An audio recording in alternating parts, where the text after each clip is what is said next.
Testing, testing, 1, 2, 3.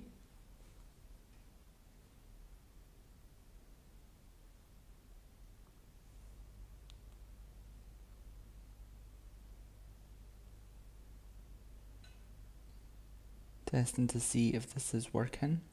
Testing, testing, 1, 2, 3. Good.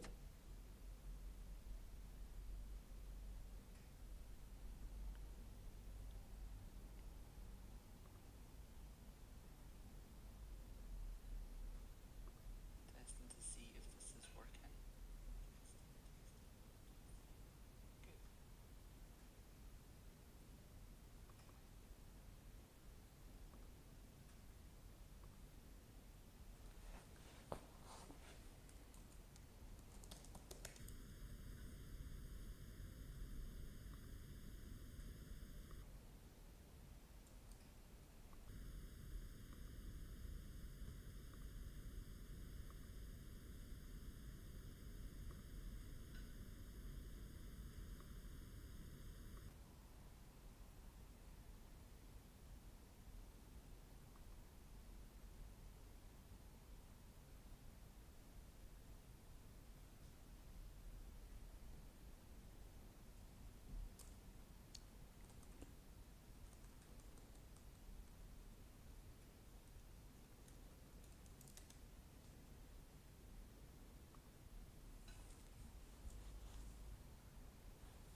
So I'm just looking at how to get this audio set up so I can stream audio from my computer as well as the microphone, which is a bit of a pain being on a Mac since it's not self-explanatory. So just trying to figure out what it is that I need to do. It's something to do with black hole driver.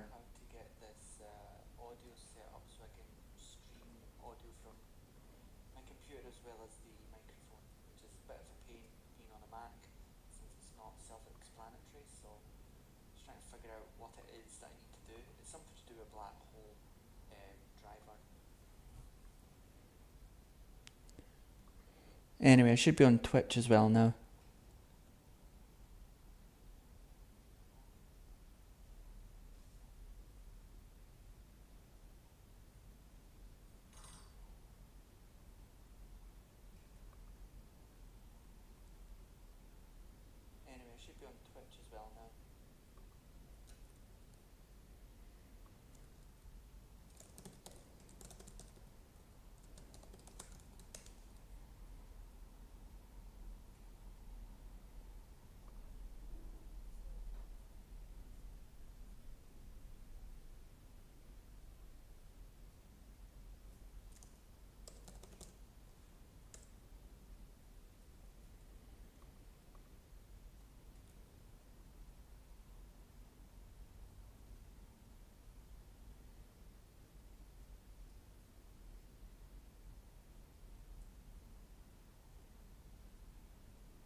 So let's me test this out on Twitch.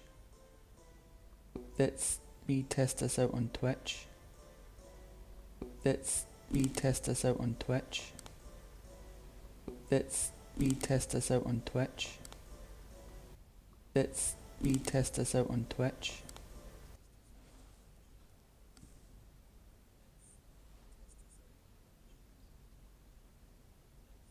Uh-oh, I think I'm in a loop.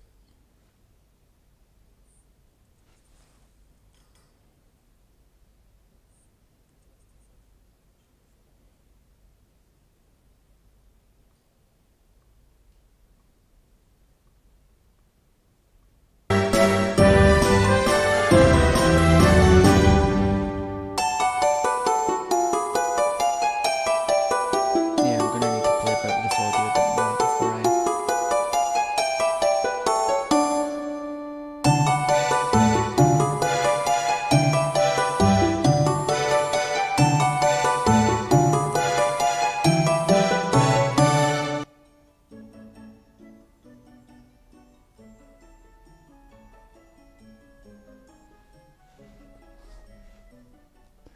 So let me try Twitch now to see if I can hear myself.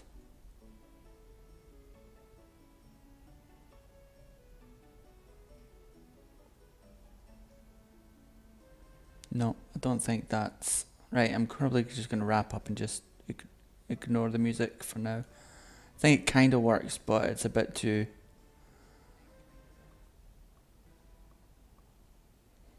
Just going to remove it altogether.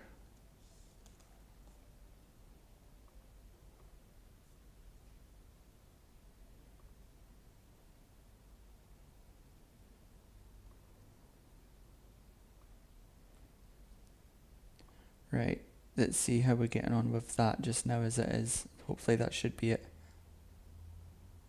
Better. Okay, I'm probably going to start doing some art stuff now.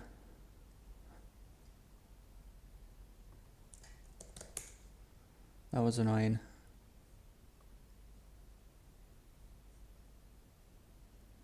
Alright, okay, so thanks for joining everyone who's watching the stream on YouTube, Twitch and elsewhere. So I'm going to start sharing screen now and just sort of get on with doing the sort of main thing that my plan is.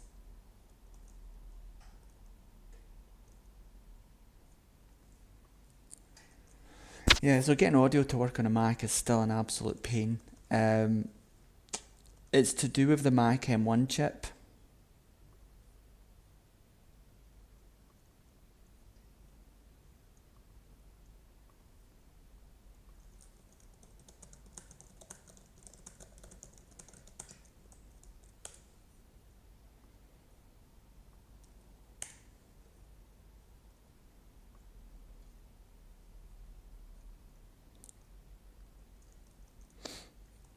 So I'm working on some artwork for this new game that I've got in the works. And let me sort of pull up an example of what the game kind of looks like at the moment. I'm just going to go to my channel and show one of the things I've recently put out. It's always hard when you want to find your own channel. It's like you just got your movies but not your channel, but it's right at the bottom or something. Right, never mind. Just go through here. So this is kind of like, so you can think of it as like an RPG. It's like a classic JRPG kind of game like that. There's a lot I need to do, like the sprite here has a lot to be desired, like the central eyes is probably a no-no. Games like Crosscode have their eyes, when a sprite's so small, they have the eyes to the side because you can't really do much expression with, something like 20 pixels. But the idea is this game's going to be like an RPG / beat 'em up.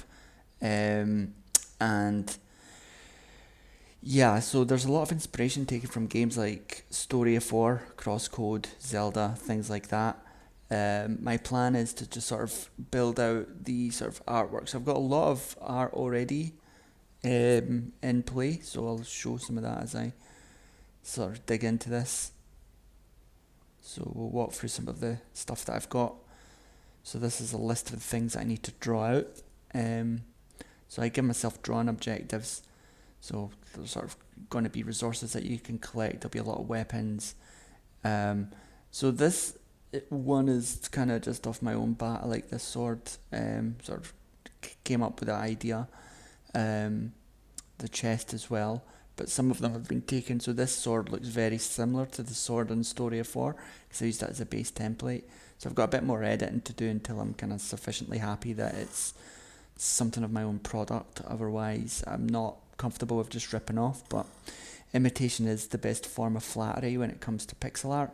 There's only so many things you can do with 200 by 200 or 50 by 50 or 64 by 64 pixels. But yeah, so that got me to start. So that was the template. This is the sword that I've done. I'm quite happy with that, and then I'll do more. This won't look like the sword when the player's carrying it. That's like just basically the sword you see when you pick it up. So here's some stuff that I've kind of drawn out. Again, this was inspired by Story of 4. These rocks are just some rocks that I did, vases and things. So I'm going to redo these doors. So first what I do is I draw it myself to see that I can actually draw it, and then I replicate and change. So again, you can see these are a little bit craggy. You can see the edges, they're not well. What you would do to smooth them out generally is you could do a process of aliasing. So you can either put soft edges over, so it looks a little bit sort of less. You do it on the outside, or you can do it on the inside as well. But I've yet to sort of work on that, so that'll take me some time to soften up these edges. But it does look better when you zoom out. When you pull that away, it sort of takes your eye away from the jagged edges, but they're still there, right? So like you should really kind of like smooth them out so it doesn't look too much. What you can also do is you can actually just get rid of it altogether. So you could get rid of the hard black outlines. So some artists generally hate solid black outlines, so you could just have it like as a flat top like that, and then you just remove all of your hard edges so that it looks a lot more natural. But that's not always the best approach to take in pixel art, simply because sometimes it depends on if you want your object to stand out from the background or not. But you can see like immediately, like as I zoom out, that contrast at the top there looks totally different from these. And I can apply it to the side as well here, right? And so pull that in. You could even pull that in and then remove that here so that the edge isn't so hard anymore. And you've got something a little bit more forgiving on the eye, but you sacrifice, when you do that, you kind of obviously have got more work to do there, but you sacrifice object sort of persistence when you do that. It doesn't look as standoutish. So because these are background items, I probably will, actually I'll just keep it like that for now. Because they're going to be background terrain items. So yeah, some gems, these, you could do tricks like, so these are some diamonds that will be crystals that will be in the game. You could do tricks that I can change the colours, so I can make them like green for mine and maybe purple and things like that. So kind of happy with that. Different tree variations. I'm not going to use this one. These two need a lot of work. They're too basic. This one's nice, so this one's better with the leaves, and this one's will need more work. So this is a more of a finished tree. So as you kind of zoom out, you see there's a lot more detail here, and I'm quite happy with the trunk, but there's still the contrast here just isn't right. If you don't pay too much attention, it looks okay. Some fences. So these are all like assets that'll be reused. And so here's some of the examples that I like to emulate for my next thing. So I want to do cobble floor. Again, you can see this cobble floor, that's really well done. So this is crosscode. You can see in both of these games, the perspective is strictly top down. There's no isometric, but the way like the angles are not always defined in the same position, but mostly they're north-south. So you would have a wall where you'd have the southward perspective dropping down. As you can see here, you've got the southward perspective here and here on these walls here. So this is all really well done. And what makes this art brilliant, which I don't want to emulate too much, is that the sprites are all really small. So the devs, it was quite easy on the devs.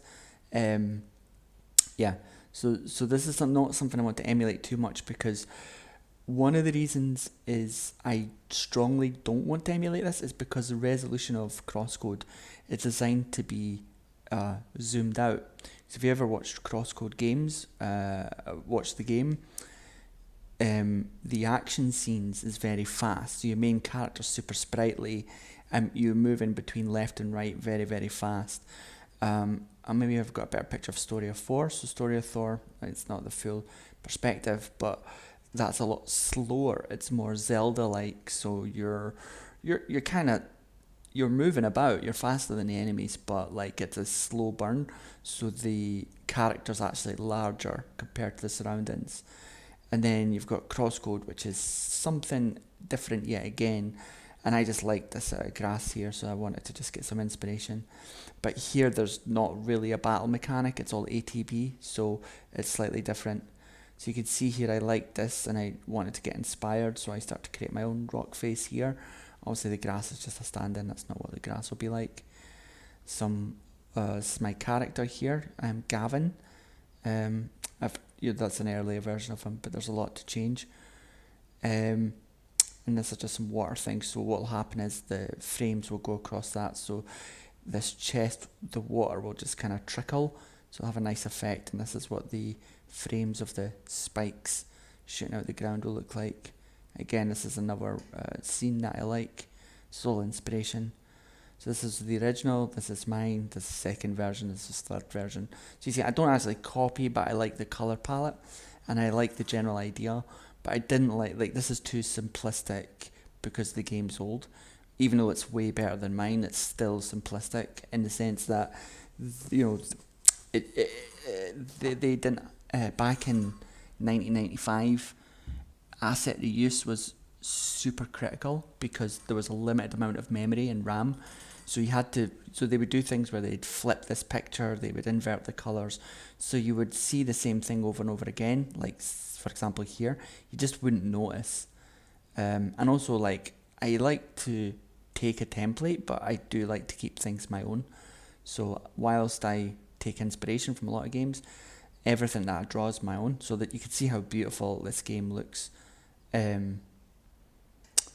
The artwork here is really stunning, and again, you know, you think games have come a long way, but actually in terms of like pixel art, no, they haven't.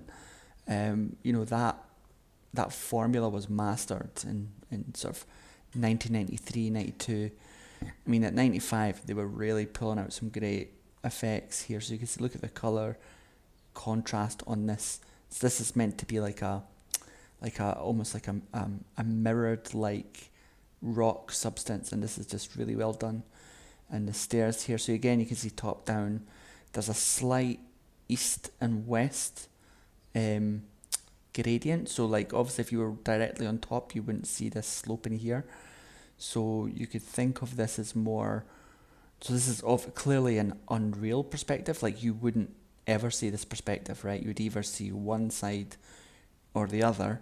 But if you don't make the slope too severe, then it looks natural, right? Because clearly, like if you think of your mind's eye, like you'd have to have like to see that slant there, you would need to be beyond the center point here, but then you wouldn't see these slants here. So it's really well done. You know, like there's a lot of sacrifice that you make when you've got a static camera. Well, the camera moves, but when you've got a static, perspective. So these are the characters I'm working on. So you can see it's very similar to this guy. It took a lot of inspiration. So like the baggy trousers. But this guy, one of the things I didn't like about this game was you never had any armor, any change of outfit or anything like that. You know, like you had a weapon and that was it. Whereas in my guy, you'll have different armors, you'll have different wearables, the belt. Your gloves are essentially just leather gloves to begin with, and then you can upgrade them. Another difference, again, so this is why I'm really stressed that, you know, I take inspiration but grow from that. So like in the Story of Thor game, it's mostly just swinging a knife. There's no physical fist combat. So one of the main things that my character and the characters will have is you'll start off with just your fists, and then you'll have to get weapons. But again, so this took no inspiration from anything, it just came out from the top of my head. I've got an AI I'm working on, so I wanted to go with a design of similar of my AI I'm working on. So this will be a kind of an ally that you'll have. Again, more inspiration. So yeah, that's what I've got there. And then these are just more of the sort of core ideas. So I do a lot of storyboarding. So this is going to be the first part of the game that I'm building out. So what this is really, this is how, so like from, this is generally how you would build out a game. You would storyboard what you want to do. And so these things here, this is like less than 1% of the game, but this in itself will take me a very, very long time to do.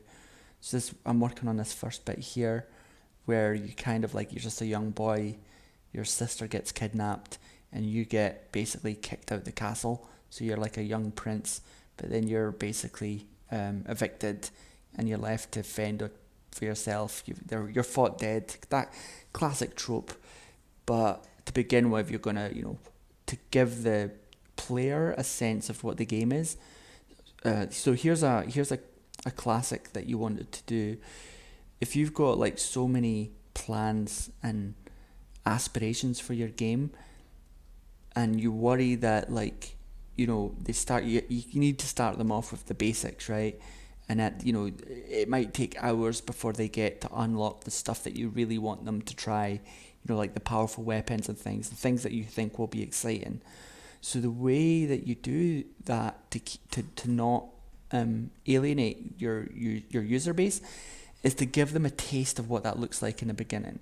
So in Crosscode, that's exactly what you see. So if I go and do a trailer for Crosscode, I've got Crosscode playthrough. Story of Thor didn't really need to do that because it was already just way ahead of the game. But if you look at Crosscode right in the beginning, you kind of start off with this character that you don't really, you basically, it's not even the main character, but you can see them, like the fighting, you're doing a lot of damage.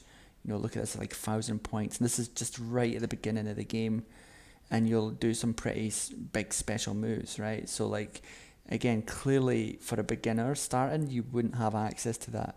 This is basically just giving the user a preview of what's to come, right? It's basically saying like, look, you're going to start off, things are going to get really slow, but this is what you're going to build up to. So you'll see, like, yeah, there you go, there's a big special move, right? So that should be enough to lure people in. One of the hardest things in game design and game development is building something so that people come in and play the game, that it's not too slow. So that's why my one starts a similar idea, a flashback, and you fight through, I don't know, like a horde of enemies until you get banished. So you'll get to test out some cool weapons. Other games that did that were games like Wonder Boy. So let's go a little bit more primitive. So if we could look at Wonder Boy in Monsterland. So if you look at like this game, so right in the beginning, again, this is really primitive, right? But you've basically got all of the maxed out stats. You know, you've got, what is it, like 1, 2, 3, 4. It's like 6 or 7 hearts, right? And you've got an elixir, and you've got like all of you're in your human form. Later on, you get banished to different forms.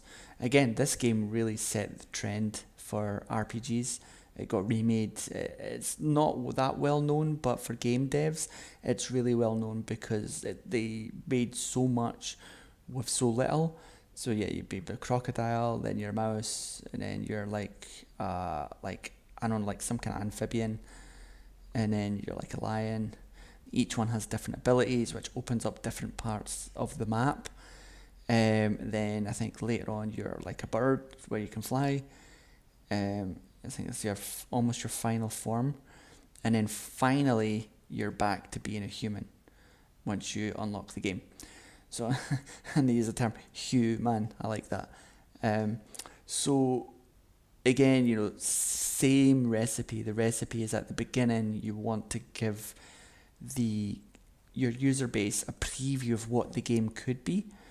So that's what I'll do, so that'll be like the start and scene. And what I want to do is, you probably noticed, like in the game, like the design that I'm doing, there's a lot of black space here and not the real estate's being used. I haven't fully decided on my resolution, but I'm going for 520 360 for now. But you can see, like, this almost seems like why shouldn't I just get rid of this black stuff? The reason is because I want it to feel like it's narrow and confined, so that there's going to be a scene here. I've not kind of done it, but there'll be a scene here where you'll come out the stairs up down here, and you'll be fighting a horde of enemies, maybe 4 or 5 screens worth as you move forward to the final. This will be like the end part. You'll go through here, and then you'll have the showdown, and you'll get defeated by the witch and banished back to the forest, which is where that kind of bit that I showed you before. So this is where you'll wake up at one point. So yeah, I haven't quite fully decided on the story yet, but the reason is I want to go from feeling confined to waking up in a kind of much bigger world. So there's a little trick I'm going to do, kind of like playing with the resolution, so that when people wake up at this point, they will get the feeling like, wow, I can explore. Whereas here, you just move forward, right? Like you're just going to go through these halls, fight the enemies. And I appreciate that. Like I say, that the art's not finished, but that's what this is all about. And then once you've done that, you'll wake up in this your home base. So you'll wake up here. Let me find it. So again, I should probably put a note here, because I'm going to need to tell myself so I don't forget. Make this narrow to. Make this narrow to maybe. So I put that up here, so I don't overwrite my stuff. So I might narrow this down as well, so I've got that constricted feel. Because what's going to happen is you'll climb out this ladder, and that's when you'll get to the this scene here, where you'll meet the first NPC of the game. It'll be an NPC that assists you. And so that's the idea, right? And then from there, it's all explore, and it's very typical, standard RPG stuff. But yeah, so here's just some of the mocks I've been playing with. I'll just go through them. So that's my design, and then this is the so these are the sort of level flows that I want to see. I see some artist inspiration. Some I've drawn, some I've pulled from the web, some I've used AI art generators. Never, like, there's no point in using AI art in your game, because it looks horrible if you don't polish it. What I mean by that is that if you've got, I wonder if I can delete this message. I've got this. What's this? Click to reply. So I've got some sort of spam in my channel. I don't really use this much, but first time chat, whatever. Fine, just ignore it. So yeah, generally speaking, like, I've got a lot of resolutions that I'm going to be playing with and toying with. Why not to use AI art? Simply because AI art will, whatever it gives you, will never be able, you can't ask it to do 2 or 3 of the same thing in different positions. So again, these are some inspirations from classic RPGs. I saw a game where there was some really nice movements. It was a 2D game, but I'd like to replicate something like that. Sword movements. So this is one of the main GFs from a game of Story of 4. This is from Wonder Boy. This is a really nice, really look at the colours, the colour balance here between your dark greens. You've got only three tints of greens here, but it's done so well. you know, kind of your lilies, the sparkling water. This is really, really nice. So I always use this as to encourage me that could be done better. This is how a game can look nice when it's got a wide screen. So Crosscode benefited by having a big wide open screen, small characters, which is not what I want to go with. I'm not really interested in these, but they just put them there as it's just a inspiration, right? It's like things you can draw from in your mind. So yeah, I think that's kind of where I am just now, and I want to just do some more art, and I'm just going to be doing some drawing while I'm here. But yeah, I'm just checking in my channels to make sure if there's, I guess, any questions or anybody wants to sort of talk about stuff, then just sort of ask me. Okay, so yeah, let's get on with the art.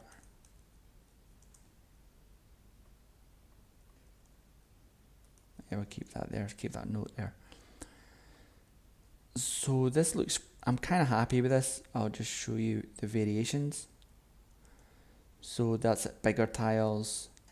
His face looks a bit messed up because basically I've just rotated the character, and I haven't figured out how to keep like basically I just want a shadow over the face.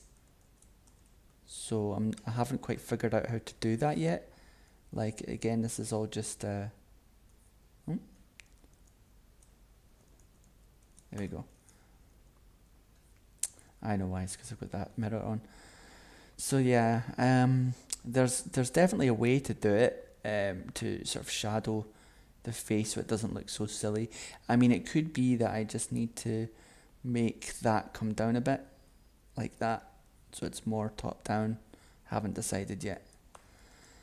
Again, you know, looking at sort of crosscodes and Story of Thor. So if you look at like Story of Thor, it's known as Beyond Oasis in other in America.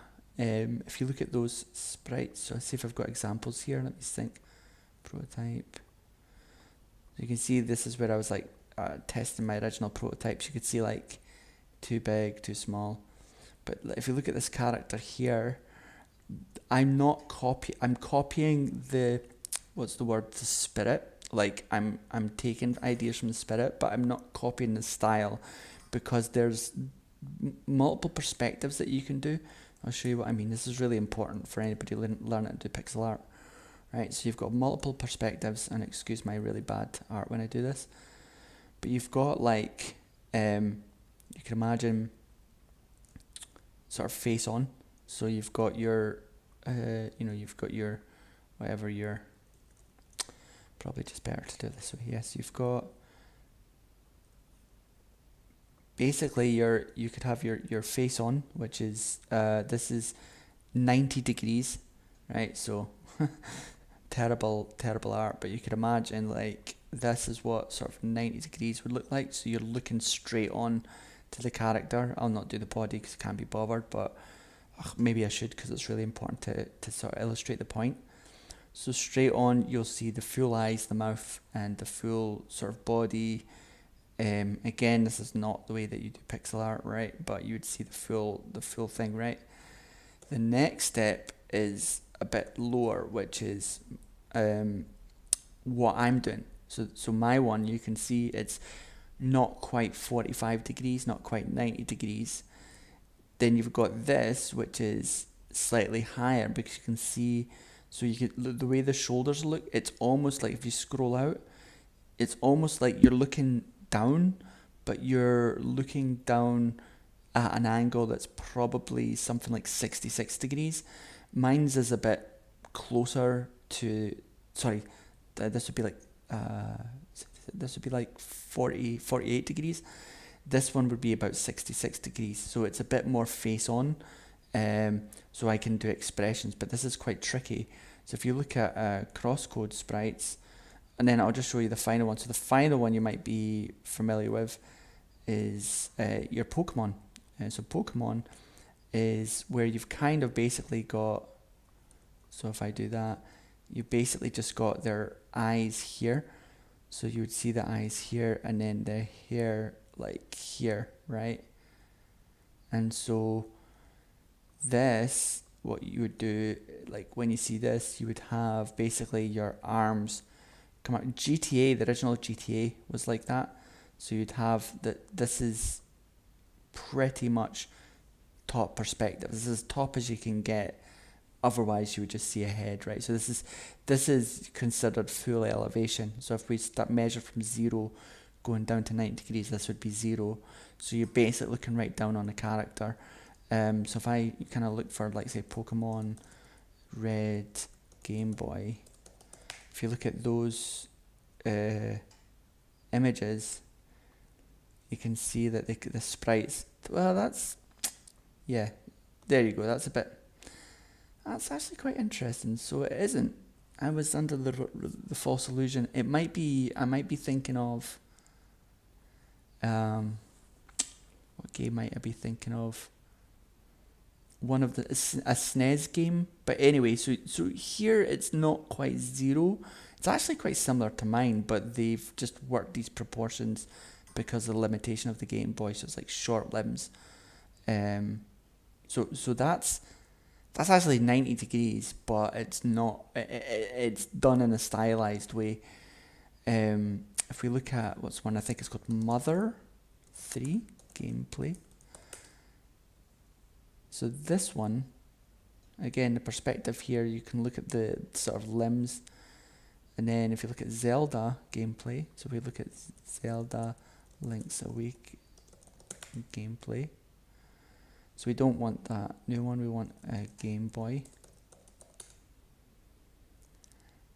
So this one is closer to 0. But again, working with the limitations that they've, it's not quite, if you look here with the characters, you could see it's closer, but it's still not fully 0. So there's a whole range of perspectives that you can choose. For me personally, I'm not going with any of those. I'm going with something a bit more to my liking. So you can imagine, similar to the Game Boy ones, just taking advantage of much more pixel real estate. So there's a lot more work I'll do on this later. A lot more design in the trousers and the arms and things. But for now, we'll leave it as it is. But I want to just go back to the Story of 4 sprites just to sort of show. Well, I guess that's kind of covered it, so I'm kind of happy with that. So now, back to here. So there, basically that's why I was saying I haven't fully mastered how to do the shadow. But as we did see there, like with the other guy, I guess while I'm here, you can see there's no eyes here, right? So this is like a headband, and there's like a couple of, there's like 1, 2, 3 pixels, and the rest is just a face line. I don't want to do that, but if I go to, like, say, crosscode sprites, so I want to find, I need to create something myself, and this is why it's quite hard. So if we look at the crosscode sprites, you can see so this is a what's this? This is about 33, 45 degrees. So again, they've gone with their own thing and not followed the convention either, which is quite good. It's quite impressive. So if we look at this character, if we zoom in, you can see that the eyes are close to the bottom.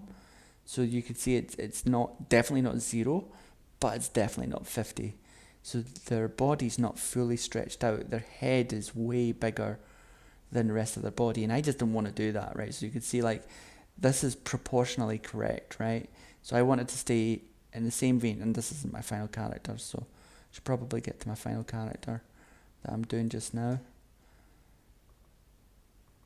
So this is this is, I think, fairly proportionally correct. So I wanted to stay within that vein. I'm quite happy with this so far. But this isn't, but it looks charming, right? And one of the things you notice, the trick that they do, is they put the eyes to the side of the head, no nose. So the reason why that is because if I go to Sima, the enemy sprites, I'll show you what people work from. It's a very classic, I don't know if they've got them here. It's maybe those NPCs. So this is the reason why, yeah, so this is why.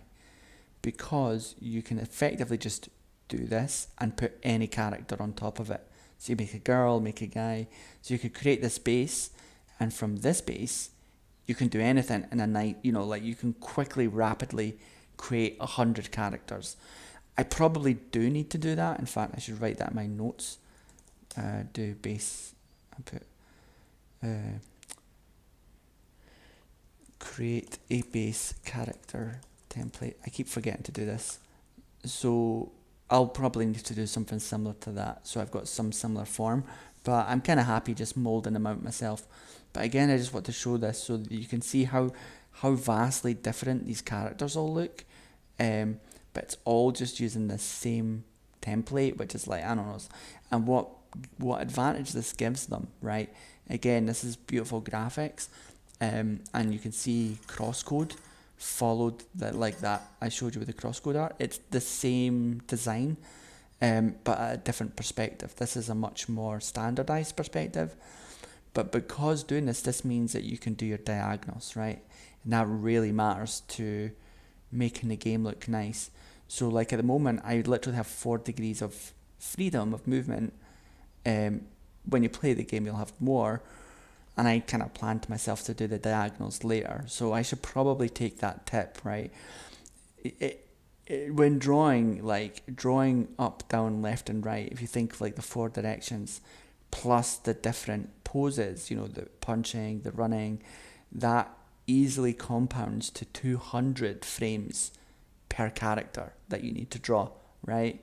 So if you had 100 characters, you've got 20,000. You've got 20,000 different frames that you need to do, which is bananas. So that's why it's really important that you kind of pace yourself with the artwork. So I'll just jump into the channel, see if there's anybody. Like I say, any questions, just shoot me up. Otherwise, I'm going to get back to it. So these are the variations, and so you can see these color schemes. A trick is, so you can see how like different that makes it, and the reason why I experiment is one of the tricks is if you make it lighter, that suggests that it's non-interactable, and that might be good in a big forest where it's not technically lighter, you're just changing the saturation. So like if I bring this saturation down, the more you bring it down, it's basically saying this is less important. Unfortunately, my main character's getting overwritten here, so I'll just do it here on this one. So by reducing the saturation, you kind of basically saying, right, now this is clearly non-interactable, and it's nice enough to let you know the character contrast, but you lose the color. So the sacrifice is here is like, yeah, sure, you can clearly know where the character is and differentiate him from the background, and you know this isn't interactable, but you lose that charm. So this is why it's really important to strike the balance. I mean, this, you could bring it in a bit more slowly to make that offset. But if I do this, right, that's ridiculous, right? And that just makes it look, that has the opposite effect. So it's all about getting a sort of balance between, and so you can like increase the contrast and so increasing the lightness also has the effect of making it uninteractable, like look like that's uninteractable versus the character, but you lose the ability to contrast with the character, which is why sometimes a lower contrast looks better. But by the way, this is a really good thing that you can do for like, okay, he's been knocked out and he's going to sleep now, right? So this is a good trick when you're making a game, is just to increment the lightness in a direction of which, waking up or going to sleep. And obviously, like, I'm not going to mess about with the hue, but that just in case you were interested, that's what it would look like. Okay, so back to doing this. What I want to do is I wanted to design this. I got this from a AI generation, but I've kind of changed my mind because it looks too Temple of Doom kind of thing. So I'm just sort of making my own arc. Now I need to think of like carpet design and things. So this is, and clearly this isn't going to be blue. This isn't the right color either, so I need to start making this more like a smoky oak color. Just get the right frame. So yeah, I'm kind of think that looks okay. So bring these colors in a bit. But still looks a bit too basic, so what you can do is I'll make it darker and make some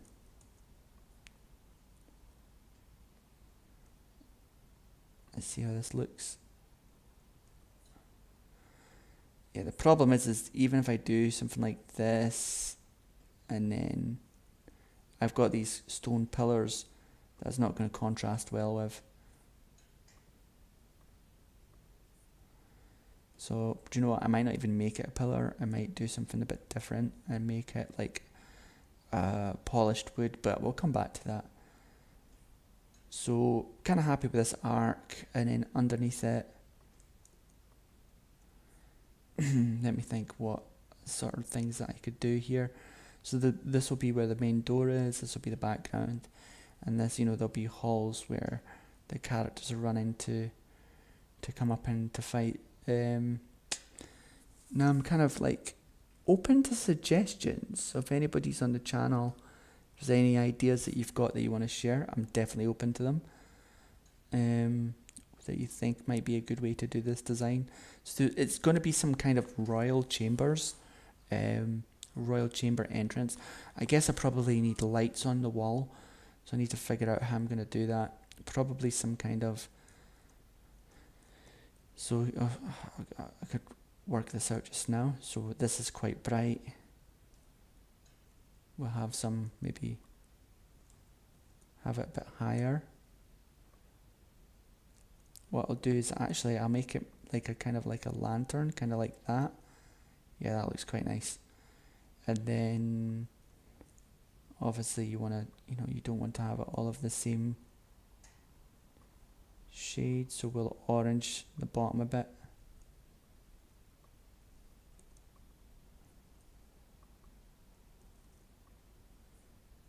Yeah, that's not bad.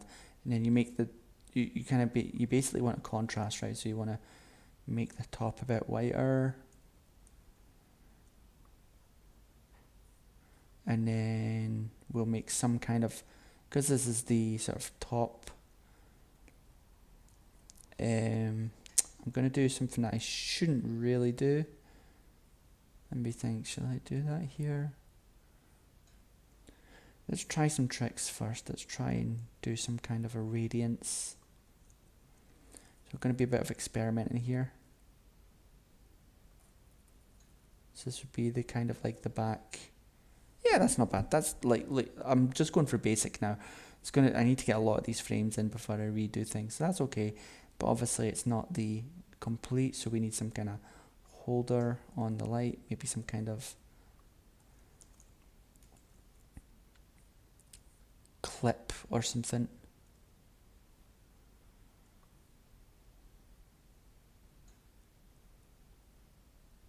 Let's go for a wooden feel.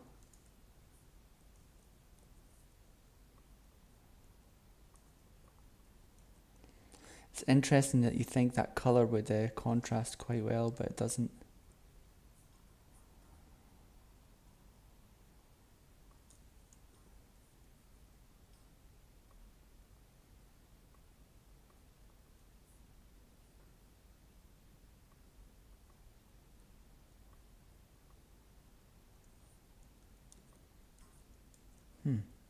Oh, because of the... Right.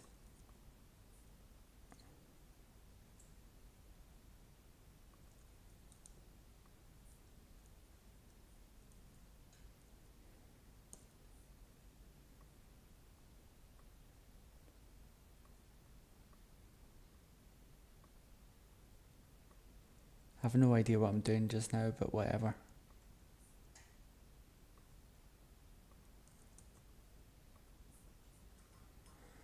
Yeah, that'll do for now. Still, it's a bit too... that's not how it would work. You would get some kind of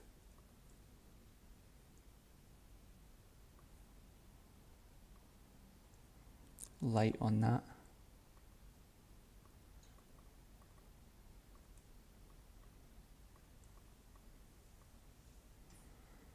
Yeah, so you get, that's fine. So you get some kind of lighting effect.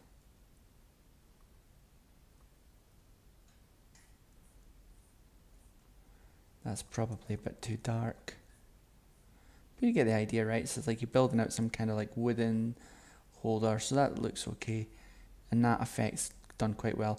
But obviously, I don't think the background's going to be red. It looks a bit silly. We could make it mahogany, and I need to think this through. Like, what is this background going to be? Maybe we'll go and get some AI art examples. So I'm going to go and do that just now. So let's go ask for some examples. Let's say RPG. Oh no, imagine. We can say RPG, top down, royal castle, corridor, royal castle, main door, corridor with main door entrance. So it's top down, top main entrance. So this might be a bit too generic, and it might give me like isometric, but we'll go for that first while we're doing that, because I don't need to, again, it's really important. It's like I'm not looking at copy here. I'm looking to get the general ideas and spirit. So let's see what this comes up with. It's all about, one of the things as you get like good at pixel art, it's all about taking from the spirit. Like the spirit of something is more important than being able to replicate a style that you like. It's more the spirit of the style that you want to copy, because ultimately you'll be your own, like in coding, right? Like you're your own style. This looks quite nice. I like this nice red door, contrasting. It's like very I've noticed these colors are used quite a lot, like warm colors. Obviously, again, AI is not 100% sure. This is more dark. It's got a problem with always using tiled floors, though I do like these. I don't know which one. Maybe a stone face, but then going with a stone face might be tricky, but could pay off. Let's see how I could do that. So let's try to ask it to give me number 1.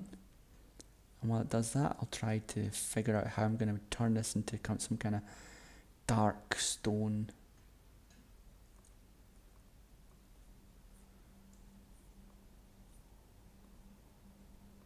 Right.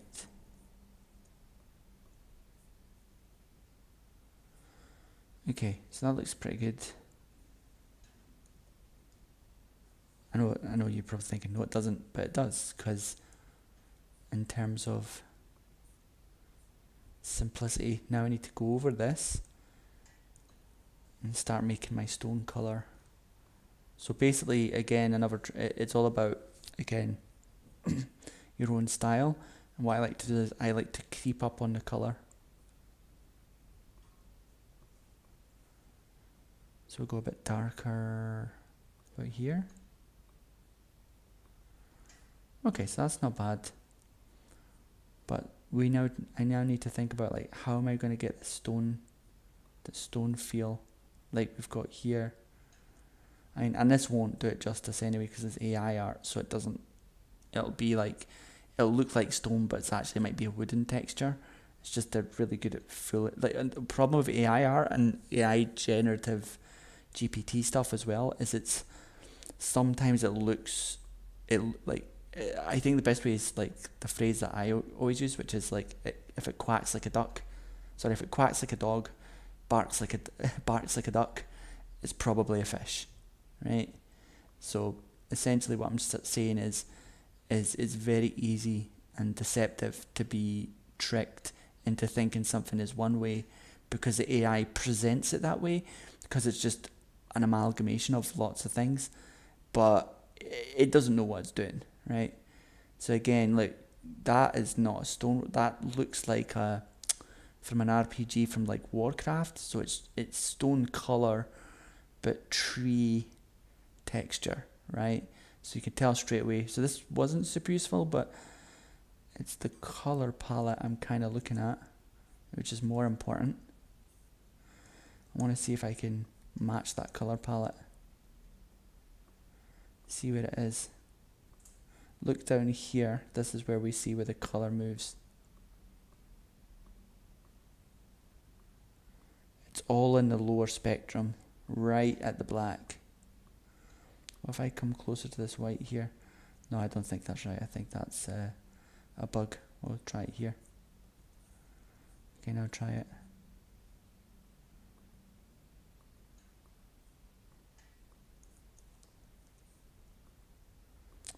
Yeah, okay, right. So, start down here. Slowly move up. So this is the wooden finish. Now we're into the greys. So we are... Yeah, we're into the greys off, grey off the blue. And it transitions into... Yeah, so it's transitioning into like a light sandstone from a grey stone, which is, I've never seen that done, but there you go. These are some good colours though, so I'm going to try and go with them. Yeah, that looks okay. But you can see it's clearly right in the middle, right? You've got your sandstone, so it's not... Yeah, it's probably not... But it would be good for this. Yeah, I think that would be good for these. Because it matches this golden colour. I'm going this golden stone finish. And maybe I can take... Yeah, these are just greys though. I mean, I could copy these. I don't need to search for that style. I can just do them myself.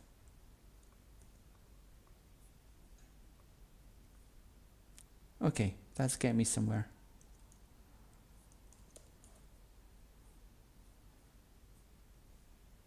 So now I need to think of some sort of stone texture finish.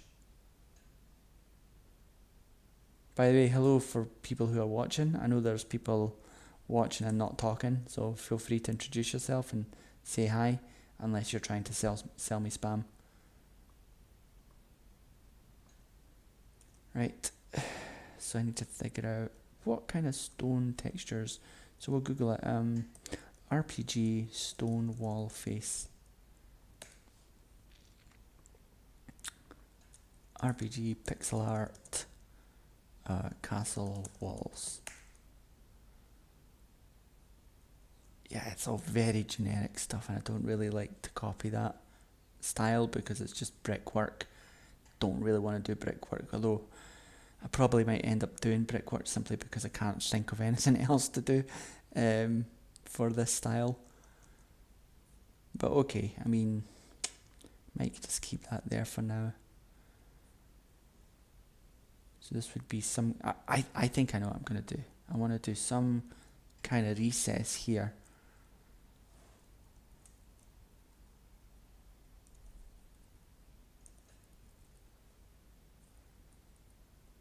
So maybe like a recess. Oh, have I got my... So you always mirror, right? So you don't need to draw on both sides. Save yourself a lot of effort.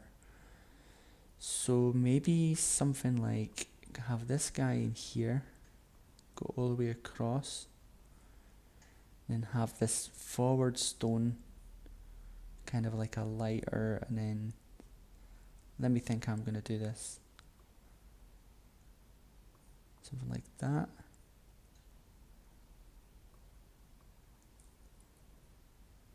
Then another line here. Right, now I need to make this look like it's moving back.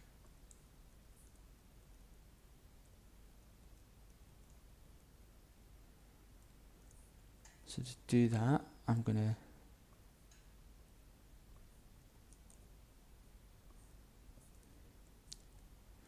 So my trick is to make, I'm trying to make this look as if it's recessed.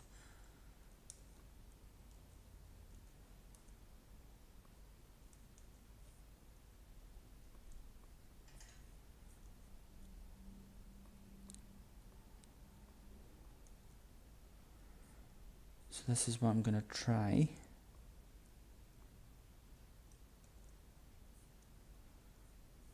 Have this kind of like recessed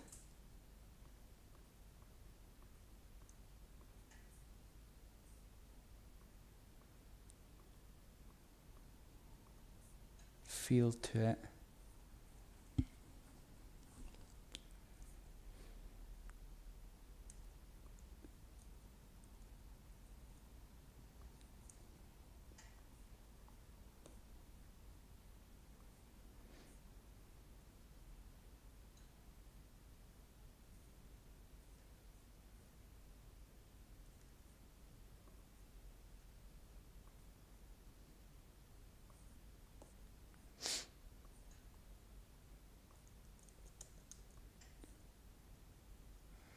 It looks like an envelope now.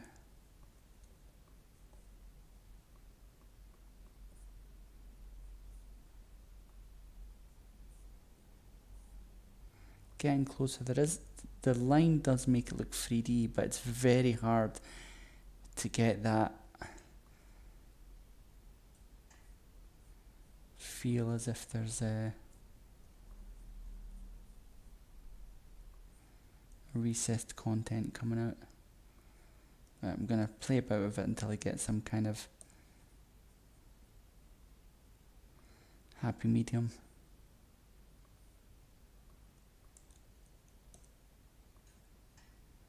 So what I want is I want it to feel like there's this bit here sticking out, and then this wall behind it will be lighter. So this bit will be sticking out, but it's very hard to do. So let's think, how am I going to do this? Maybe I could try a gradient trick. So the gradient trick is you make all these the same color. Let's try that. Let's try the gradient trick. And so to do that, so I would want this bit coming out.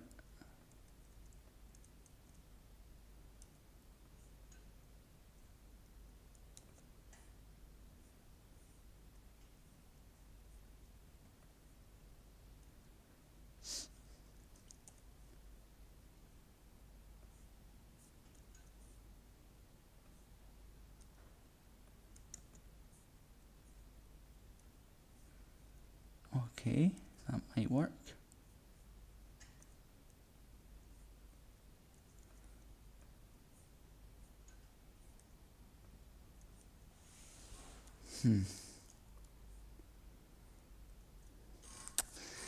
Getting there, I can see I'm getting there somehow, but it's just not.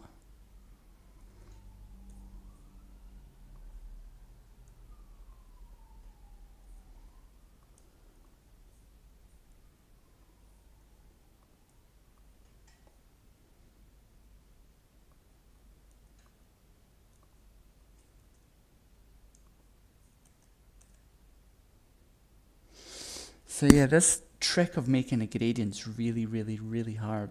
Sorry, of making a recess is hard. But I think it's doable. So this should be the prominent edge, and underneath it should be, it might be, I think I know what it might be. I think I need to make this one slightly darker.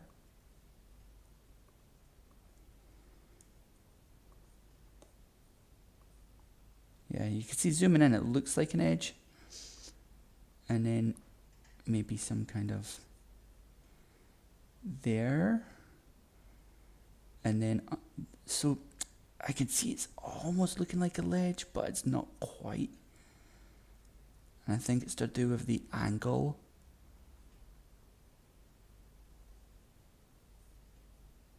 It's quite frustrating. So to get, again, this is just, experience that I don't have. So the gradient trick I'm about to do is have, so this should be the light edge. So go here, here, make that a bit darker. Right, now we'll extend this across just because.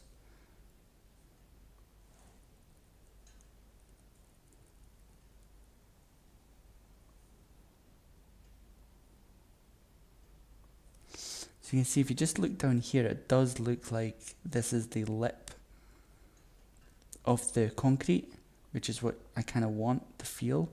But where I'm struggling is I'm struggling to make that lip more pronounced and then the top of it feel like a ledge. So I guess it's to do with, probably to do with the 3D aspect as well.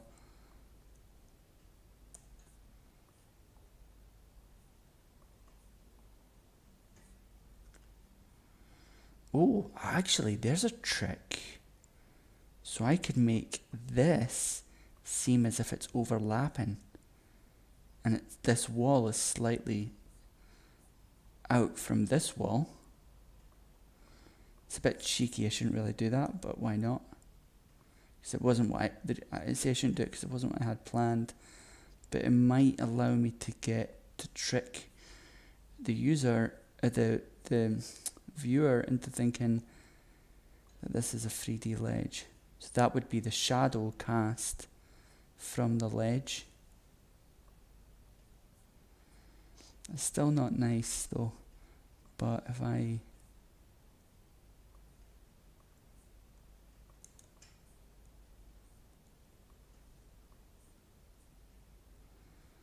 okay, that's kind of workable. I don't know what the hell's going on here. It's not been mirrored properly. That's fine. I can deal with that later. And it is perfectly, yeah, it is perfect. It's just something wrong with this piece here. There you go. Okay, so that kind of looks like, and I could put that back here. The trick to kind of fooling the eye into thinking something is a recess is all to do with shadows. It's just I'm not that experienced in doing it yet. Again, you know, I spent my time coding, not drawing, but I think we can get there somehow. So it's looking better. Like it does kind of seem like, it seems like this wall is slightly sticking out from the other wall.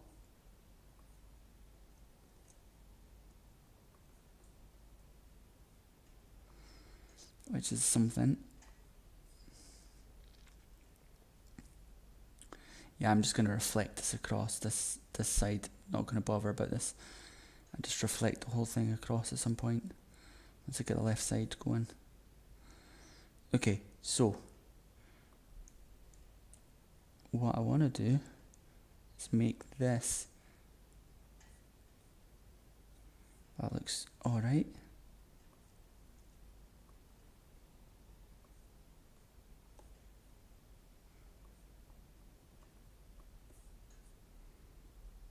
Yeah, that's kind of looking. I'm going to make this slightly darker. Make these corners look.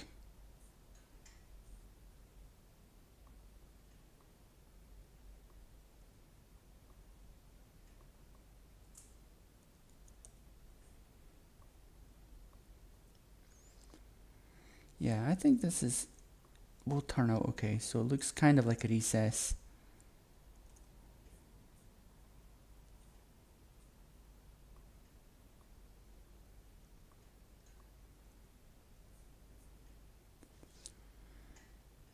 Right, that's not too bad. So it does definitely look like it's standing out.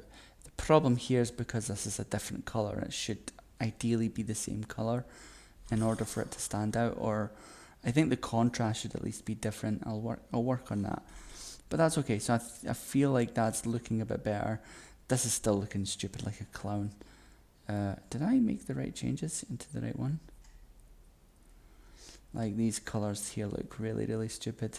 It looks golden. I want to make this like a wood now, like a wood mahogany. So I'm going to go back to this example and take this color here, like that color there.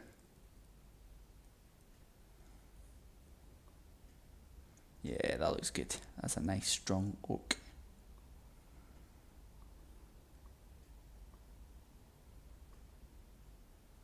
There we go. Then this here, we'll just make this really light, like a really nice light. There we go. That looks pretty good.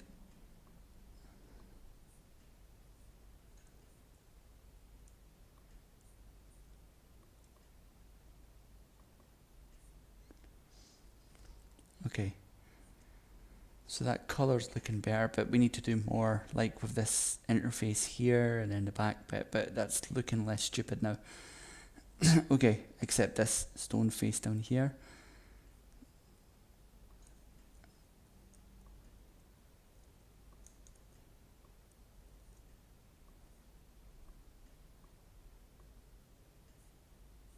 Bit better.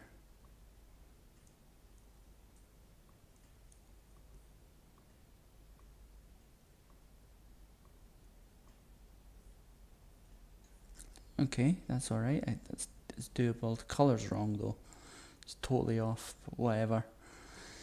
Maybe make it some kind of...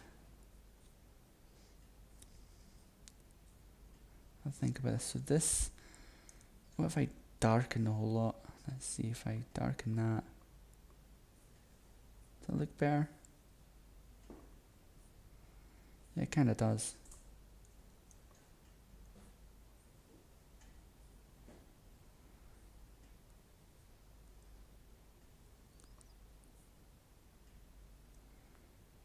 Alright.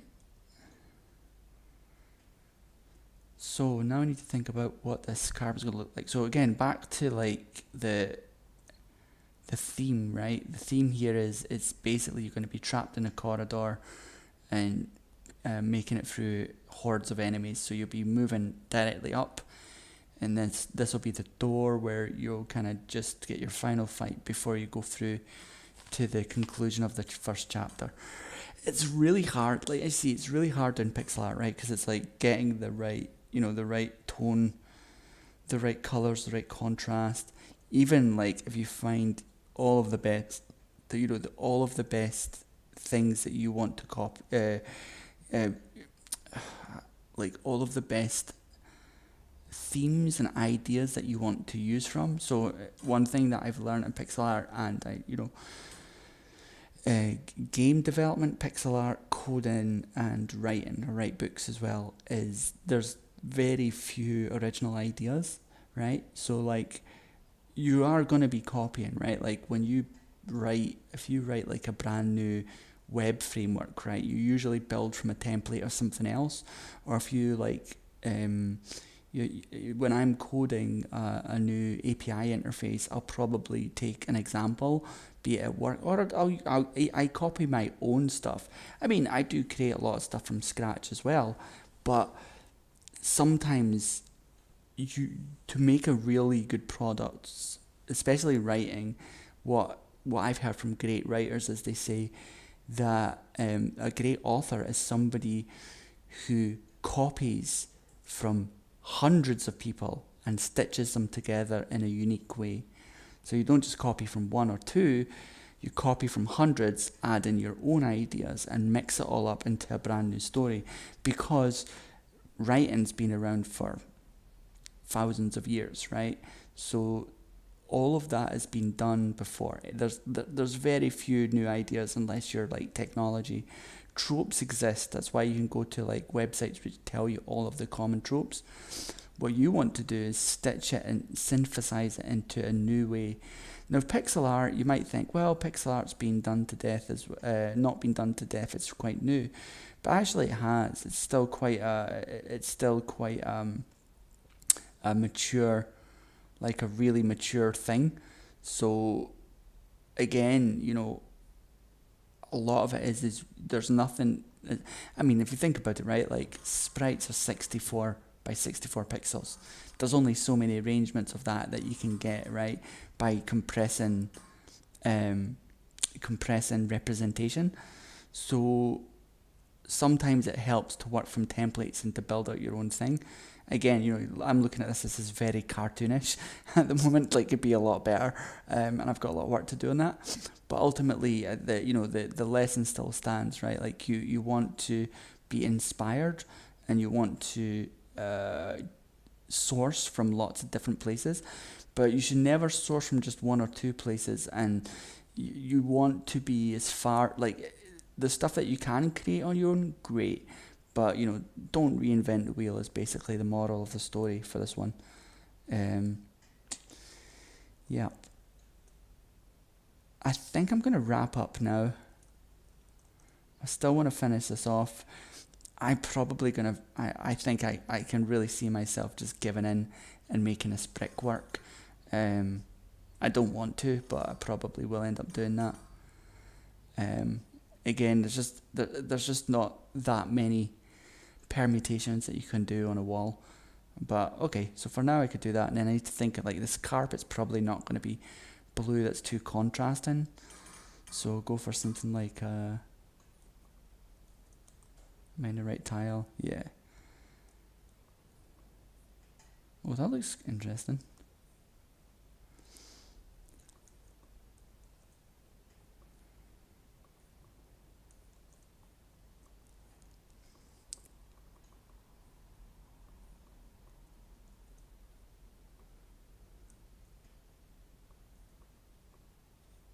Right. That's good. So that'll make the wall contrast quite a bit.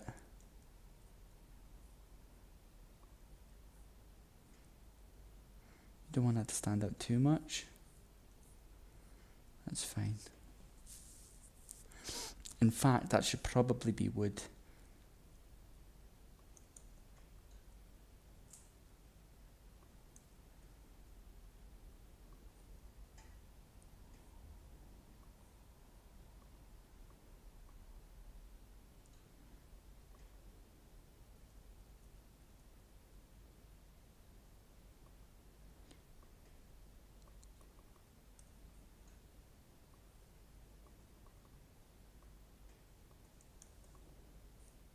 Yeah, that looks alright.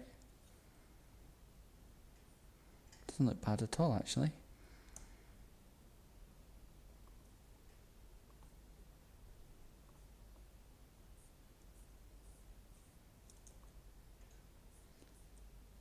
Okay, that's looking better.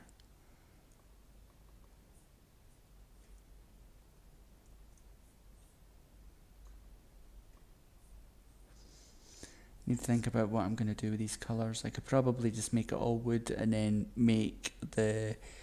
Yeah, that's probably what I'm going to do. I'm going to make that a wood colour.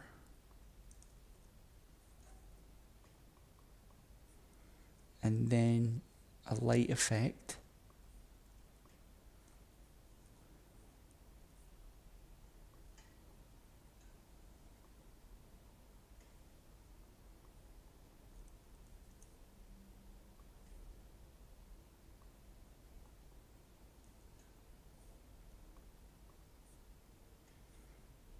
Yeah, that looks fine.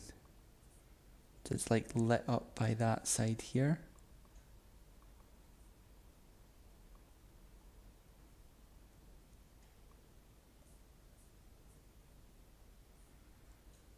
And then same idea again here.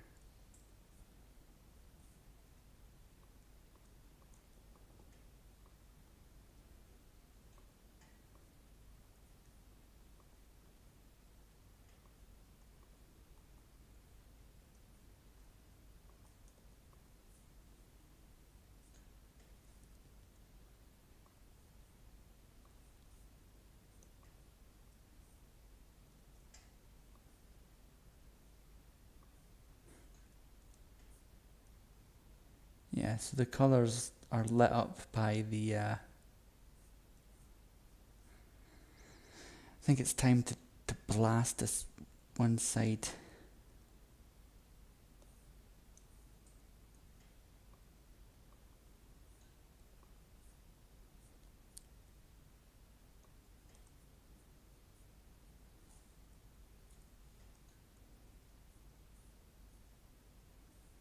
It's annoying me how bad the symmetry is off.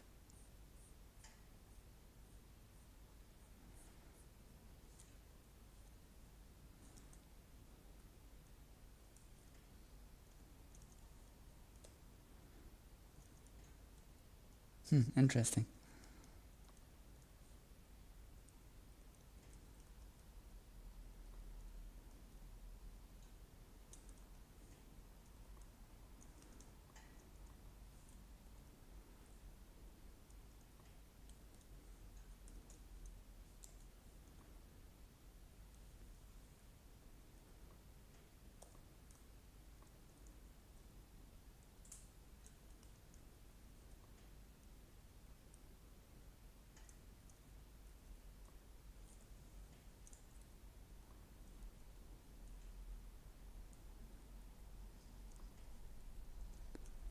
Okay.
Now let's check to see this symmetry is unbroken.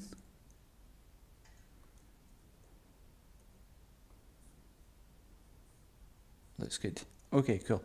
So that's me kind of brought that in line.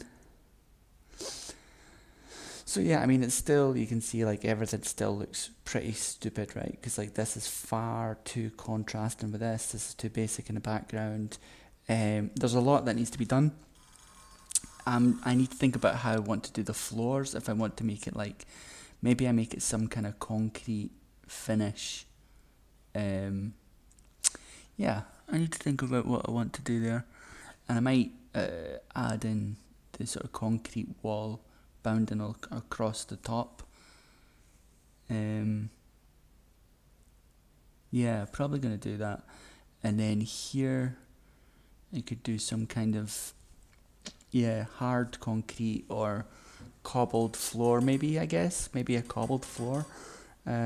What usually looks, let's go and have a look at see what's quite normal in design. So there's just too much of this, slabs, cobbles, slabs, cobbles, slabs with a carpet over it.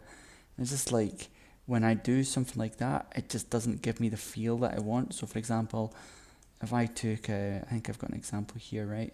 So I take this sort of slabbed surface. If I take this guy, I mean, it's just some squares, right? I could just do that, but I just want to show how out of place it looks. So if I save that and then remove this background here, right? So we'll start with this size first, right? And I'll make the pattern even not quite the same like that. And then what I'll do is I'll tile it. Oh, I've got that on.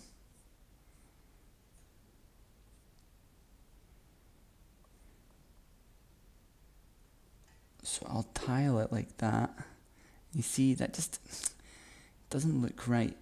Now, what I'll do is I'm going to back this up, make a copy, and just experiment a bit.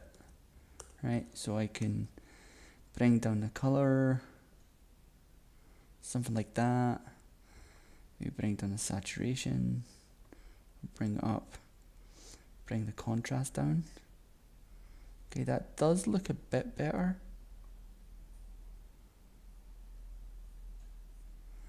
I guess I could put like you could like overlay the bottom with some kind of, I don't know, like some kind of like, make some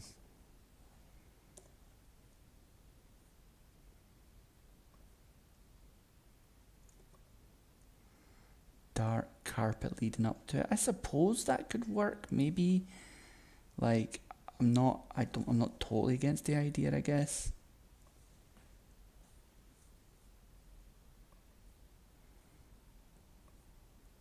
What the hell? Why is that not working? No, that's not that colour, is it? The hell? It's already quite dark. Okay, so if I pick this to do the edges,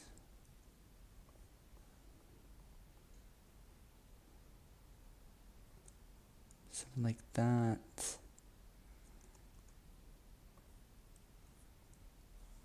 Actually, that looks okay.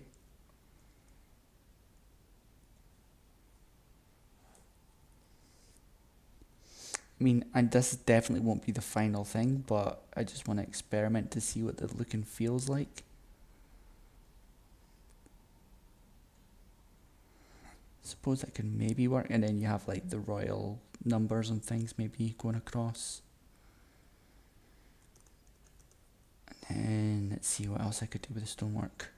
Actually, it's okay. It's not terrible.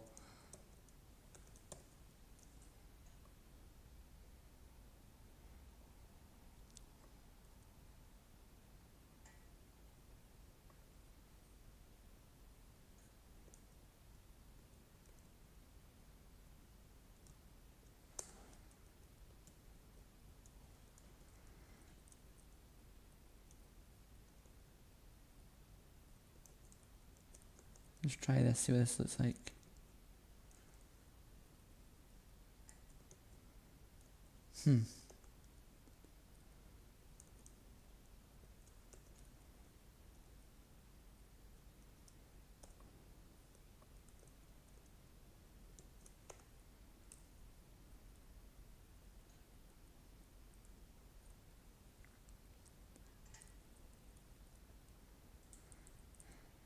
Let's go with this flooring just to see if this looks any better in the chambers. That was the flooring that I made. Oh, let's copy that as well. But nah, don't like that. It's not imperialistic enough.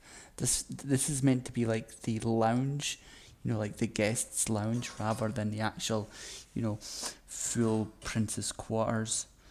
And then this, there's a lot of these dark lines because it's been compressed. I just want to see what it would look like, size difference.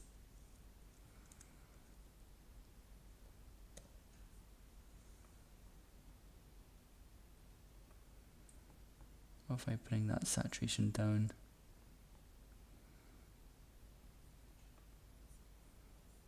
No, don't like that.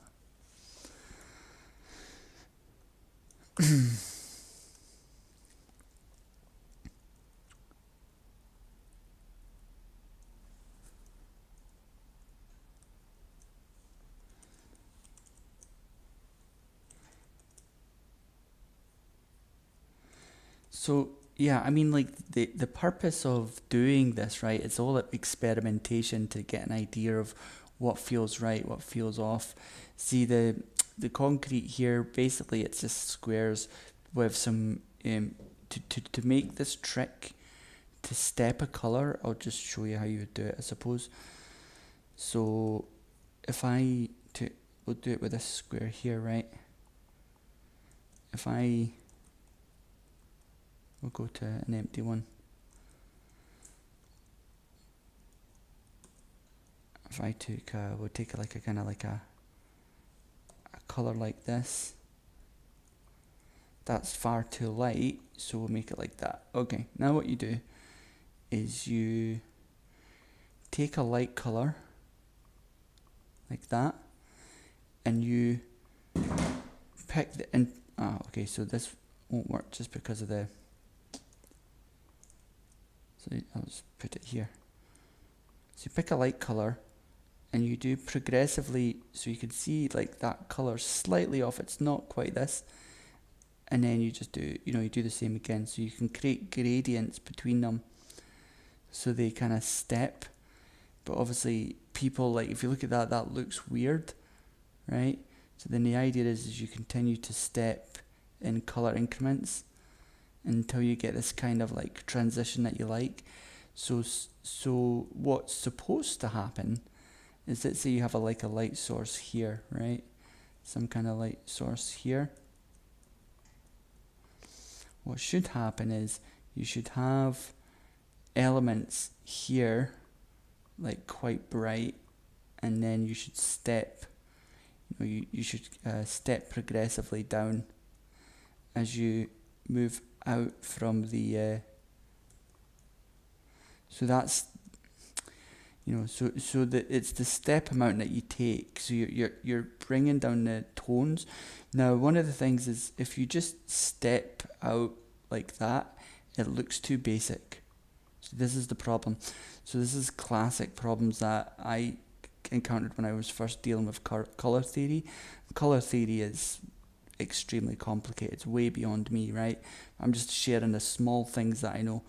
So you can see that stepping out from this light color gradient here, it kind of looks believable, but not really, right? Like, I suppose if I did something like that, it might be a bit better, right? But there, right? Something like that, right? Yeah, that looks better. So now the problem with this is it just, it's too basic, right? Like, I suppose you could stretch it and say, well, maybe because the color ray is not spherical on the carpet and it's more stretched out like that, which you could argue, but still looks basic. And remember, like, this is just like 1 pixel, right? So you can't go any smaller than 1 pixel. So the reason why this doesn't look complete as a light gradient is because what people actually do is they add in bits of randomness, right?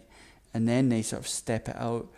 And by adding this randomness, it looks a bit more believable, right? So it takes a lot of effort, which is why I'm not doing it all now. But as you add in this randomness and you break it up a bit, like, you kind of step out these gradients, unfortunately, because it's taken the middle value of this, it doesn't look good. But the general idea is that's what you're supposed to do. And that should give you a more believable gradient, right? So that's what I've done here, right? So you just take these and you can see the gradient here, like the idea is there's no, the light source, this is kind of telling you is the light source is coming from above, right? It's not coming from the left or the right. In this case it looks like the left, but in this case it would look like the left and the bottom. This case, and that's also because I'm rotating them in different directions. This is the top, left, bottom. I don't think I've got any on the right. Did I? I'm sure I did. Oh, there we go, 1 there. So this is just, yeah, it's way beyond me at the moment. But that's the theory. The theory is that you shouldn't just draw a gradient of light from a light source. Stuff like this is quite easy, right? Like, you just do a transparent overlay of like half of the brightness onto the object. But yeah, I mean, like if I go back to this example, the one that I recently done, which I'm quite happy with. So this is like, this is as simple as I'm gonna, complex as I'm gonna make it, right? Like, these stones have a bit of light from the light rays here. They're darker as they come away from the light rays. You've got shadows under here. This is simplistic, right? Like this is enough to do a game. Anything more than that at such an early stage would be just taking up too much of my time. Similar talk in coding as well, right? Like in coding, you don't spend your first few months building out all of the classes and all of the objects and all of the, the specific tools that you need, because then you would just die of boredom, right? You need to make things, and sometimes it's not perfect, but like it gets you started. And that's what I'm doing here, right? So like this other thing here it's far from, obviously in my mind's eye, it's like, my mind's eye isn't like, I'm not looking at this and going, oh, that looks lovely. Like, I'm going like, right now it's kind of passable, right? But I've got a lot more I want to do to it. I'm not going to go with these. I think this looks too stupid. But the idea, the general style, maybe. The reason why this looks too stupid is because these tiles are far more advanced than this backlay here and this sort of, even if I stylize this a lot more, these tiles look far too advanced. They look something like a 32-bit game or 64-bit game. If I show you, another example where I've kind of run into this issues, where I've sort of built things that I've put a lot of time into, but I've put too much time into it that it stands out from other stuff. So this well that I did, right? So the stones, again, I'm not 100% sure the highlight, and I did a bit of color here, a bit of light. So I made the light rays in a general direction, like here, but I'd added some randomness in for shapes as well, right? So like, there's no reason that this should be lighter than this, right? Unless somehow this was tilted at an angle. But when you zoom out, you're like, obviously this I've just made this screen in the background. But if I put this in, let me take this out, right? If I cut that out and put that in, say, here, let me find a. So if I stick that in my template here, right, just for example. Unfortunately, the color scheme's not great, but if I just sort of put it in there, right, if you just suspend disbelief for a moment, right, and you look at that, you would be like, okay, this is way more detailed than the surrounding area. Right, so this is one of the problems that I encounter quite a lot, where you put a lot of effort into one picture, but you have to be careful, because whatever volume of effort you put in one thing is the same amount of effort that you need to be putting into most of the other things, or it'll stand out like a sore thumb.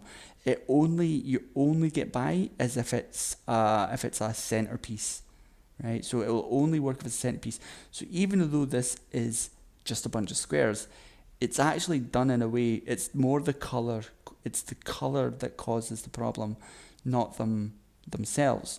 So the way that I'm going to resolve this, like right now, is just simplify it, because I want to match the theme, right? So matching is far more important than sophistication or like or beauty of the graphics, because at the end of the day, if you've got half of your game is mediocre graphics, and then you've got drops of really stunning graphics, it's just going to look out of place, and people will know straight away, like, oh, this guy just, he imported it, or did they have a different artist at that time? So it makes it look, so consistency is actually more important than having good artwork. And to be honest, like I say, my pixel art has a lot to be desired. But what we're going to do is I'm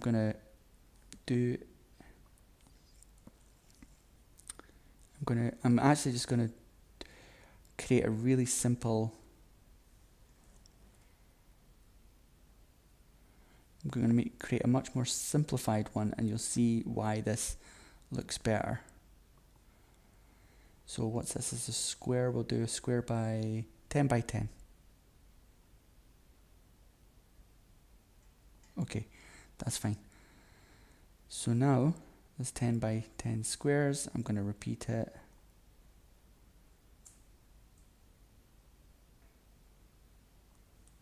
I'm going to need to save this first because what happens is the game crashes. It's using up far too much RAM, so I need to reopen Asprite. The reason is because for Mac users, Asprite, the best functionality is not available, right? You have to do a little trick. You have to download a beta version. So in Steam, you need to go into your Asprite for those using Steam. So if you're wondering, like Mac, why you don't have access, like you see it's got beta here. So what you do is you go to manage, and I think it's let me think. It might be properties then. Yeah, betas. So you have to literally pick the beta, and so this beta was released on Windows a long time ago. But unfortunately for Mac, no. So you just have to bite the bullet and use the beta, which means that in the case of MacBooks, you get about an hour, depending on how much you're doing, and then it'll slow down. So then you'll need to just close it and open up again, and you're fine. So that's the story for that one. Okay, so we've got our squares. I'm going to make, I don't know, like, what's this? I'll make 1, 2, 4, 6, 8. I'll try to make it so it's, let's keep it at 6 for now. What's interesting is, to me, it always looks like the left side's slightly thicker.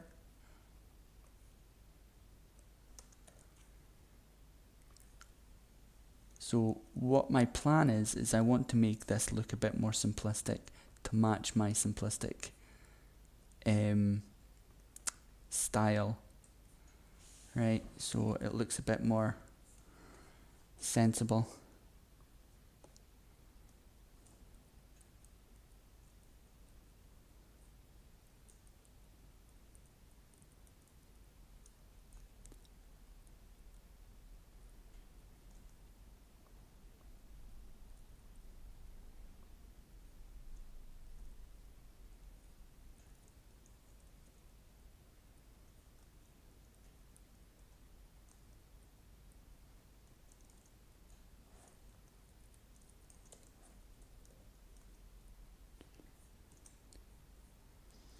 So I'm going to pick this color, put this in here.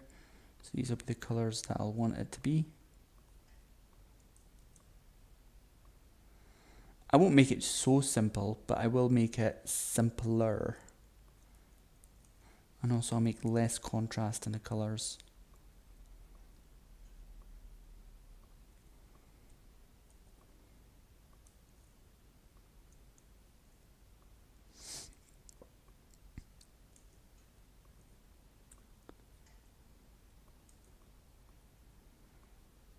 Yeah, that looks good. Now the black in that looks kind of silly, right? So again, that's another thing that makes these look too sophisticated for purpose. Oh, Asprite on Mac to spare. Did you explain dithering before? Kind of neat explanation. Yeah, thanks. Thanks, making pancakes. So I mean, yeah, dithering. I think have I explained dithering before? I don't know, but dithering is so there's a trick you can do. There's actually the gradient tool as well. I need to remember to see if I've got dithering right, because I always get it mixed up. Let me just quickly double check. It's the similar to anti-aliasing, I think.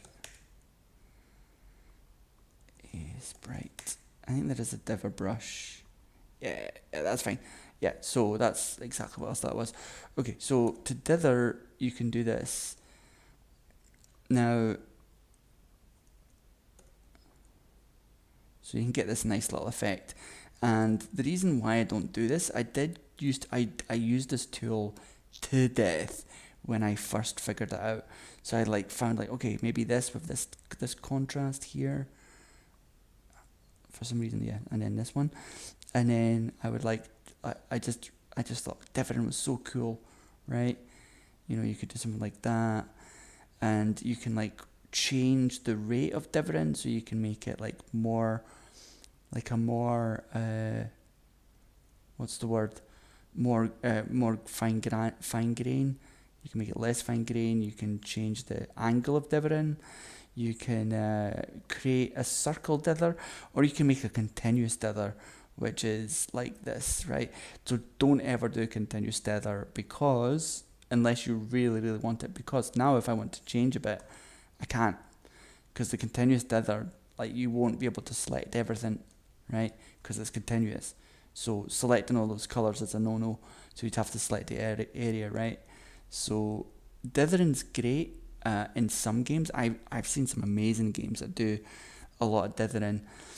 My use of dithering, so I don't use dithering because if I did dithering here, like, I could make this work, right? Let me like take an example, right? I could make dithering work here. So you see when I dithered here, right? Like, it looked stupid. And the reason it looked stupid is because we'll make it not look stupid. So I'm going to go by 4 by 4, right? So like in here, it looks stupid because nothing else is dithered, right? So in here, now what I could do is I could take this and then this and dither. Oh, am I in the back wall? Yeah, the back walls. Now I could like dither that, maybe dither this to like some angle here, something like that. No, that looks too silly. We'll just follow the same gradient, but we'll use a different, use a darker, yeah, like that. It looks better, right? So now it looks better because there's dithering elsewhere in the game, and then, you know, so on and so forth, right? So dithering is, in my opinion, if you use it as a main feature, it's kind of all or nothing, right? But that doesn't mean don't do it at all. What it means is you can dither. If I find an example of a, so the way I would use dithering is for background. I don't know if do we have any examples here? You can almost see slightly dithering there. Maybe there's some dithering here, but generally my approach to dithering is to use dithering for the background. So if there's something that for me, dithering is like, I know this is quite, and I could be totally wrong here, right? Like, I am no artist. I'm just a normal dev that's trying to learn to draw. For me, dithering is like this, etc., right? That's how I see dithering. So when I have like if I have some sort of backdrop, like let's say I've got like, I've got a road, right? So we'll do isometric just for fun, right? So let's say I've got a road. It's not even. Let me do that, right? Okay. So let's say I've got a road here, and then I've got a curb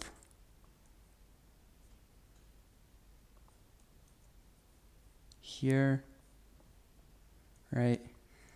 Then another curb here. Just ignore the color scheme for now, right? So curb here, and then maybe sort of like a bench, right? So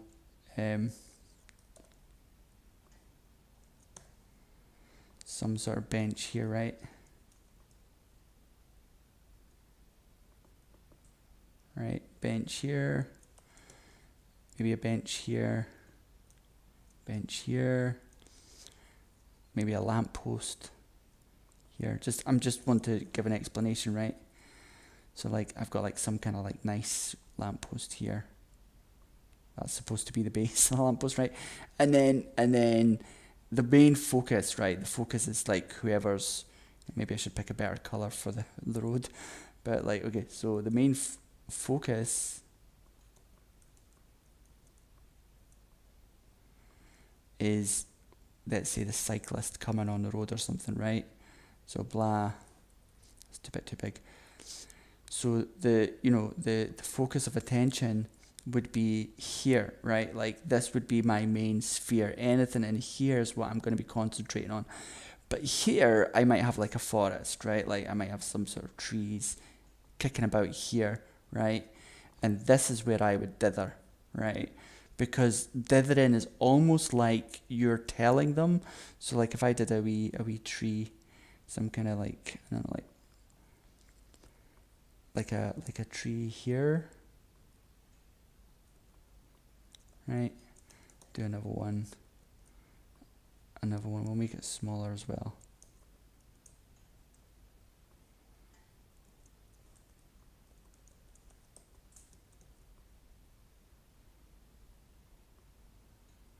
And we'll just use the sort of color trick just to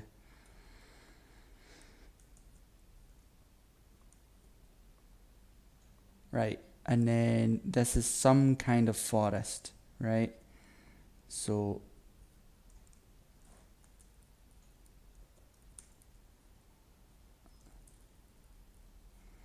I'll show you what I kind of mean in a minute. So this is my sort of forested area here. The contrast, so this would be like some kind of benches, park benches, so this would be some kind of cobbled, maybe some really off color here. Anyway, what I would do is the color of this background, like the atmosphere, like here, I would dither this, right? And even the trees I might dither. I would like dither up, so it would. And so what happens is when you look at it from here, and this is dithered, because it's composite, it's like broken up pixels. It makes it. It's almost as if telling the viewer like this doesn't matter, right? So that's a good use of dithering, is to. I should probably. Don't know, can I get rid of this? Okay, see if I can get rid of this and just do it. Right, so there would be like tree number 1, tree number 2, tree number 3, blah blah blah blah, right? And then in here you might have some like greenery. Why is that? Is that broken somehow? No, that should be. Don't know why it's trying to fill out the whole thing. So when I fill that in, the only reason it should fill in the whole thing is if there's a symmetry on. Oh, I know why. Okay, fine. So let's assume this is some kind of greenery, but again, that's too green for the contrast of the path. So you make it kind of like a dark green.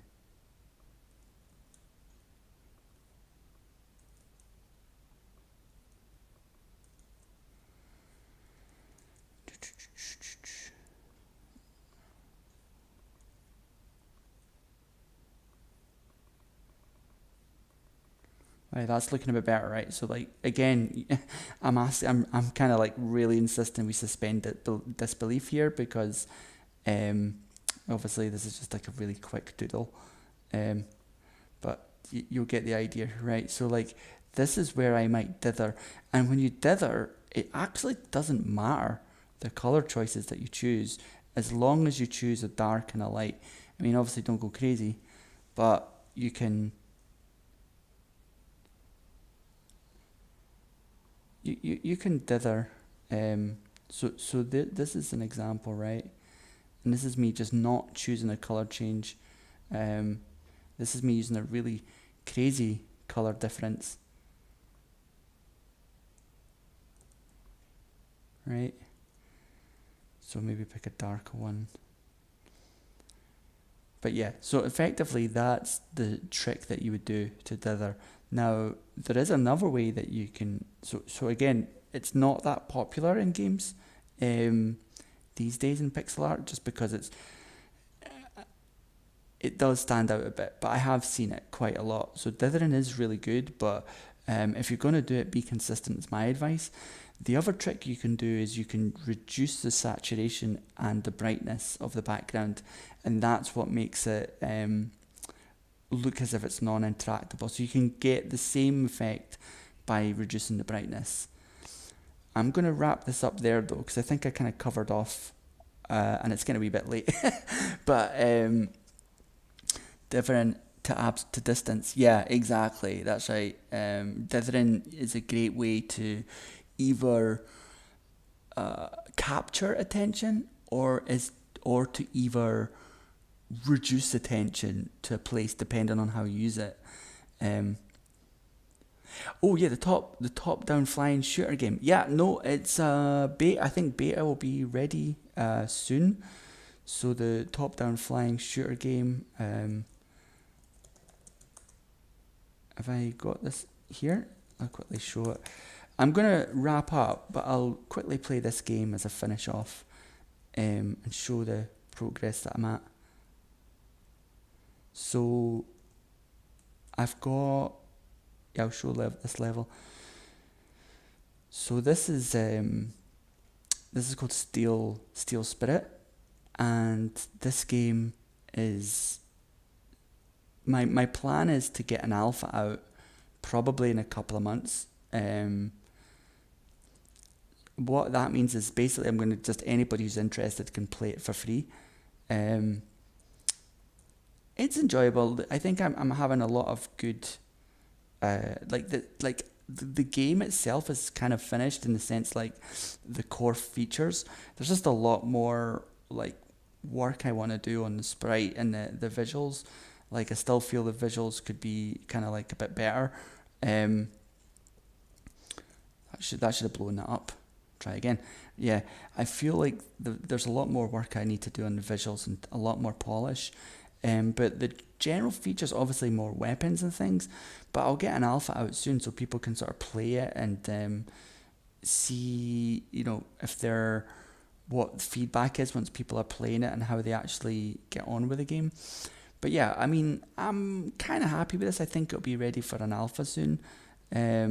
So yeah, I'll port out an alpha. And if anybody's sort of interested, just let me know and I'll send it out to you.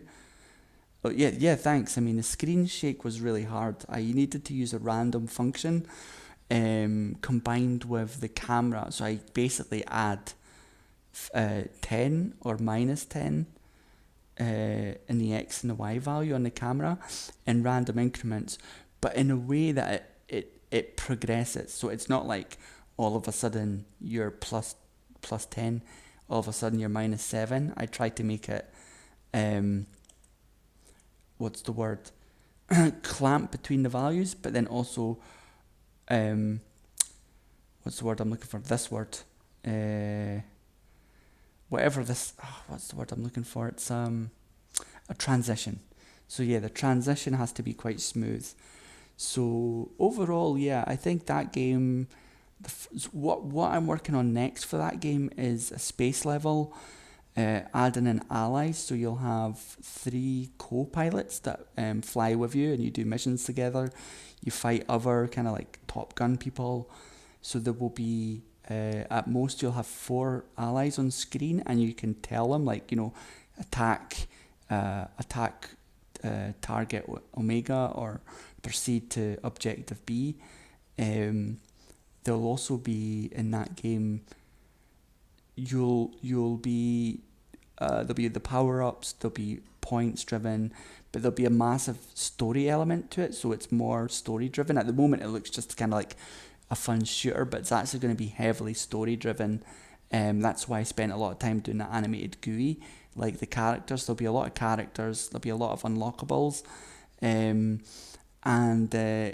one other thing I want to add is a shmup element. So there's the free roam, but there'll also be a scrolling parts where I want to sort of take the player on a specific linear journey. So it's mostly non-linear, but there will be linear elements where I want to control the plot a bit more.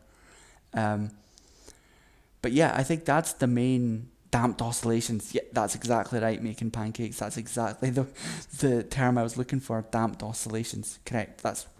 Thank you. I'll probably forget it in the morning, but that's exactly what I needed to say. But yeah, so that's the idea. The main thing for Steel Spirit is going to be this, the team members that are on your side.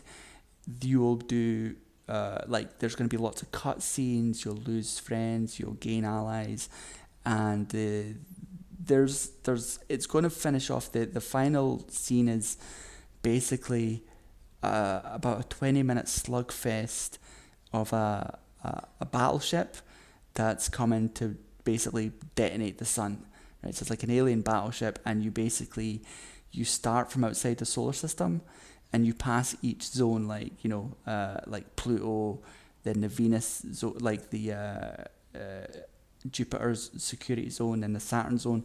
So like these rings that you'll pass each ring as more allies and more like battleships join you to take out this this alien mothership.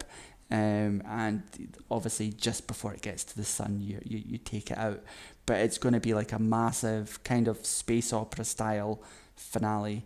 So that's the idea. And but yeah, thanks for watching. I think I'm going to wrap up now. I appreciate everybody signing in, and again, the chat's here, so any questions, just drop me. And if you want to see me cover anything different, by all means let me know. If you want to see more coding, that's also cool.